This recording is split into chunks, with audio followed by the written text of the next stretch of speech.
Doom doesn't hate Tony Stark. That's the scary part. He respects him. Like a king respects the only rival smart enough to steal the throne. And in comics, Doom never visits graves for grief. He visits to collect what's left. Tony's grave is not a memorial. It's a vault. And Doom came to claim the one invention Stark hid from everyone. So if Doom showed up at that grave, it wasn't for closure. It was for control. Because Tony Stark didn't just leave behind memories. He left behind systems, hidden protocols, dead man switches, things designed to activate only when the world thought Iron Man was gone for good. And Doom is the only man arrogant enough to believe he deserves the keys to all of it. This is what most people miss about Dr. Doom. He doesn't steal like a criminal. He inherits like an emperor. He studies your legacy, then rewrites it under his name. So, in this video, we're breaking down the real reason Doom went there, what comic history proves he was searching for, and why that moment could be the beginning of something much bigger than grief. Now, I want you to comment one thing before we start. Do you think Stark hid his final invention to protect the world, or to protect it from Doom? Type Doom in the comments right now. Because once you see what Doom has done in the comics when Tony is out of the picture, this grave scene stops feeling emotional and starts feeling like a warning.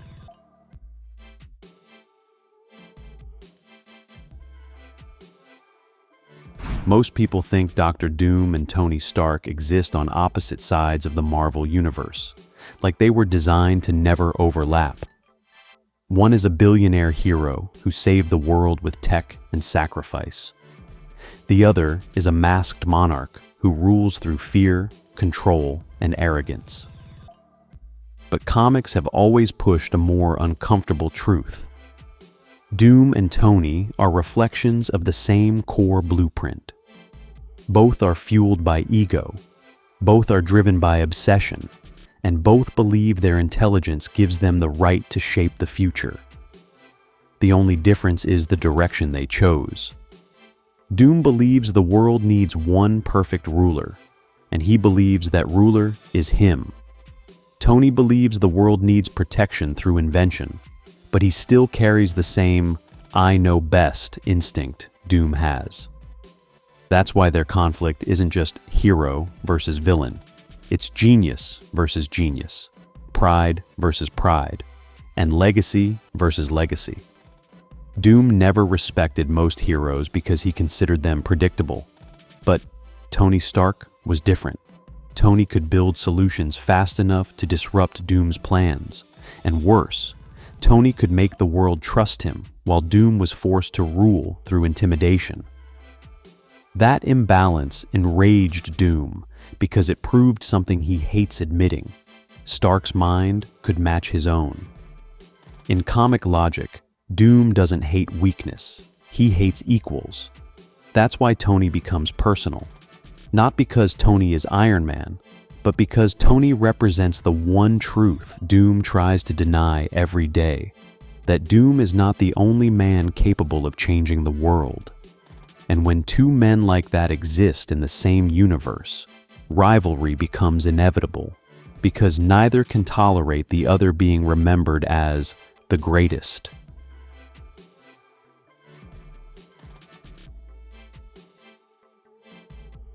This is where the relationship stops being theoretical and becomes disturbing. In Marvel Comics, there's a period where Tony Stark effectively disappears from active hero life after the events of Civil War II. He isn't leading the Avengers the way people are used to, and his absence leaves a vacuum in the exact place Doom has been staring at for years: the throne of technological dominance. And then something happens that feels impossible if you only know Doom as a villain. Dr. Doom takes up the Iron Man mantle, not as a prank, not as a disguise to infiltrate the Avengers for one issue. He becomes Iron Man in a real way, in real Marvel canon, in a run called Infamous Iron Man, 2016. Doom literally wears a version of the armor and tries to operate as the world's new armored guardian, but he does it with Doom's mindset, not Tony's heart. He isn't trying to impress anyone. He's trying to prove a point. Doom believes Stark's failure wasn't that he lacked power. Doom believes Stark failed because he lacked the willingness to control the world completely. That's why Doom stepping into that role becomes so dark. It's not admiration, it's takeover. It's Doom looking at Tony's legacy and saying, "You wasted it." He interacts with Stark's systems, moves through Stark's world, like someone who studied it for years, and behaves like a predator walking through the territory of another predator. That's what makes a Doom visit to Tony's grave feel so comic accurate. Doom doesn't visit graves to mourn. He visits them to measure what's left behind, to decide what can still be used, and to confirm that the power he's been waiting for is finally unguarded.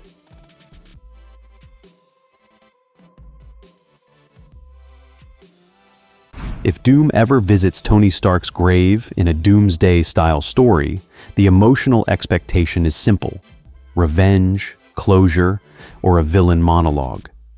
But Doom doesn't operate like that. His mind is built around ownership.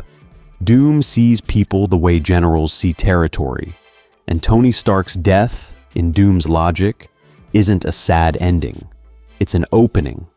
Doom's worldview is brutal, because he doesn't believe genius belongs to one lifetime. He believes genius is an asset that should be inherited by the next strongest mind, and in his opinion, there is only one candidate for that inheritance: him. This is why the grave scene becomes darker than any "I hated you" speech. Doom's presence would feel less like anger and more like calculation.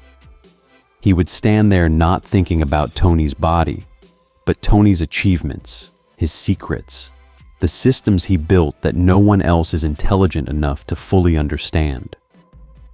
Doom would be looking at Stark's name the way a king looks at an abandoned throne. Because the truth is this: Tony Stark didn't just build armor. Tony built influence. Tony built a future where one man could dictate the direction of the planet with innovation alone. And Doom's biggest fear has always been watching someone else shape the world first. Doom doesn't just want to be powerful. He wants to be the one history can't replace. So when Stark is gone, Doom doesn't feel sympathy. He feels opportunity. The grave becomes symbolic ownership, a silent statement that says, "You had your era. Now your era belongs to me." And that makes the visit terrifying, because Doom isn't celebrating Tony's death. He's claiming Tony's absence like it was always meant to happen.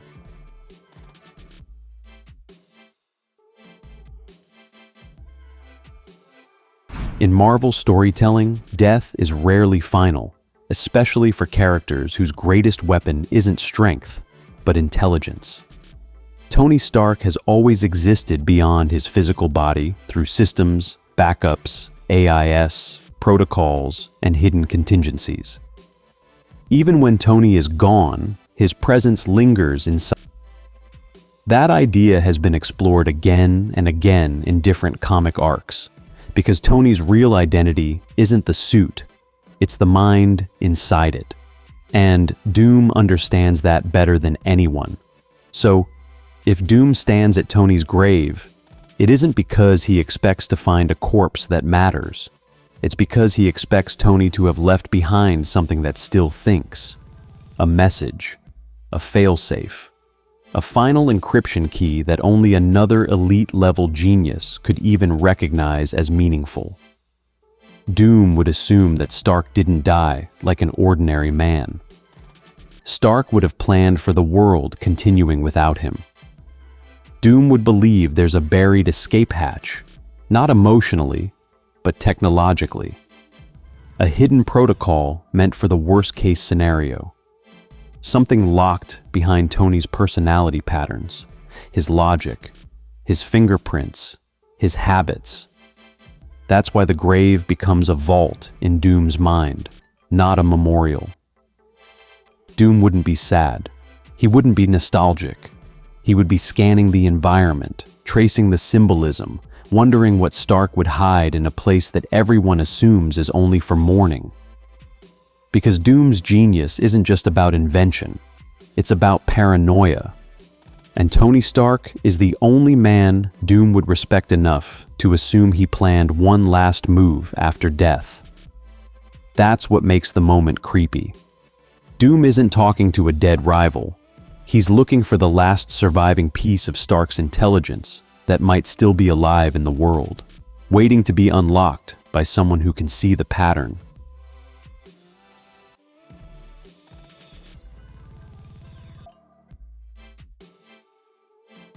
This is the real scale of the reason Doom would go to that grave. It's not personal drama, it's endgame strategy. Doom's entire comic history is built on one obsession: gaining power that doesn't just conquer countries, but rewrites reality. He isn't satisfied with being a king on Earth. Doom wants authority over the laws of existence itself. That's why Secret Wars type events are always connected to Doom, because Doom's greatest fantasy is becoming the man who can reshape the universe and call it justice. And if the story is heading into a multiverse collapse, an extinction-level catastrophe, or a timeline fracture, then Doom's problem becomes simple. Power isn't enough. He needs the right kind of technology, something that can survive cosmic-level threats, something that can interface with God-level forces. And Tony Stark is the one human who repeatedly built tech that could fight beings far above humanity's natural weight class. Tony built solutions to impossible problems because he was forced to. Alien invasions, world-ending armies, threats that broke physics itself. Doom knows that level of problem-solving is rare. Doom also knows that Stark didn't stop at suits. Stark built systems, satellites, contingency protocols, and the kind of experimental tech that the world never fully saw. So Doom's visit becomes a mission. Extract the final secret Stark left behind before anyone else even realizes it exists. Not because Doom wants to honor Tony, but because Doom knows the coming disaster will not be defeated with armies or missiles. It will be defeated with control. And Stark's legacy is the blueprint for control. The grave becomes a starting point for something larger. The moment Doom decides the world is entering a phase where normal heroism is no longer enough, and only someone willing to take absolute power can survive what's coming.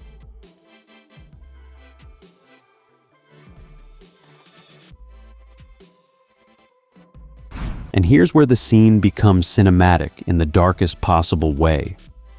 Doom doesn't believe he's a villain in the way heroes do.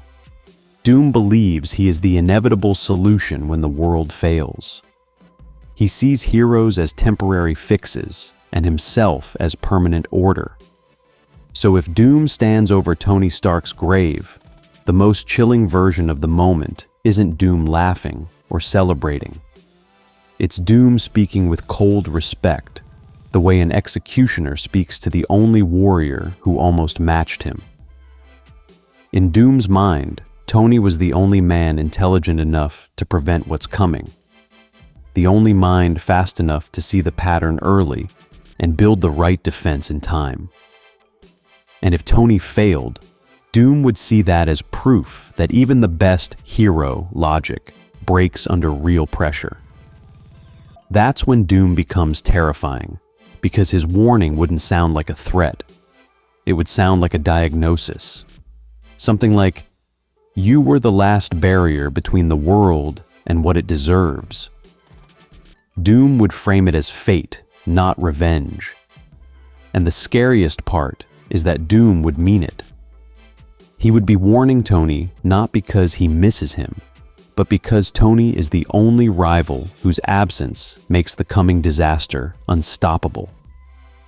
Doom respects Tony the way predators respect each other, with recognition, not warmth.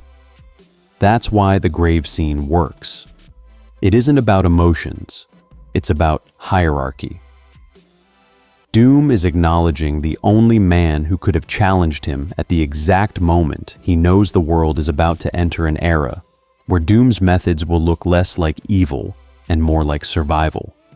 So, here's what that grave scene really means. Tony Stark didn't leave a goodbye. He left a lock. And Dr. Doom didn't come there to feel anything. He came to open something. Because if Doom walks away from that vault with even one Stark protocol, this stops being a story about loss.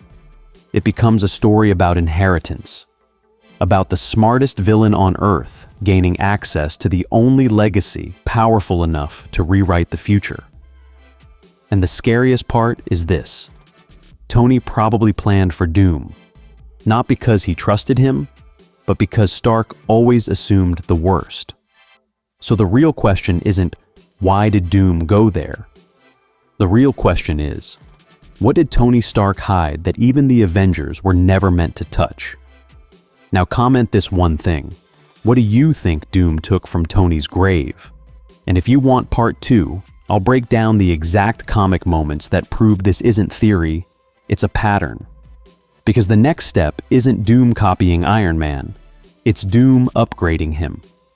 So, subscribe, because the next video answers the terrifying question nobody is ready for. What happens when Doom becomes the final version of Stark's legacy? See you in the next one.